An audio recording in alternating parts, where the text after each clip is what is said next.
What is the difference between homestead taxes and non-homestead taxes? That's what we're going to talk about in this video. I'm Dawn Connors at Mortgage One. So when you get a homestead tax exemption, oftentimes it can save you as much as 18 mils. What does that mean? That's $18 per every $1,000 that you're being charged in taxes. For example, a $400,000 home with a standard reduction of 18 mils is about $3,600. So if you close on your home, there's paperwork that needs to be filed to give you that homestead tax exemption. It has to be done within 45 days. You want to make sure that you take that into the township and that you get that reduced rate because it will save you thousands of dollars. On the other hand, what to look for when you're buying a house. So let's say you're looking at homes and you're wondering, why are taxes so different between one house to another?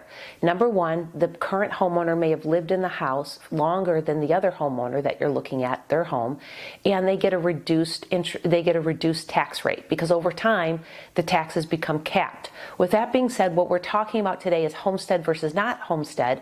So what you want to know is that person living in the home as their primary residence? Are the taxes currently homestead? If they're not, if they're non-homestead, then that current homeowner is paying a higher millage rate than you would be paying when you bought the house.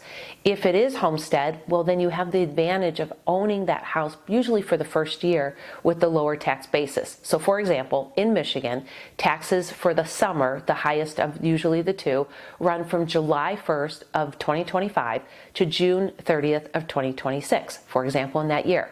And then with that being said, the taxes are reduced for that current homeowner. So the ideal time to buy a house in Michigan with taxes coming out on July 1st would be any time between March and August where you can enjoy the benefits of those lower tax bases because when you own the home, the taxes will become uncapped and will increase.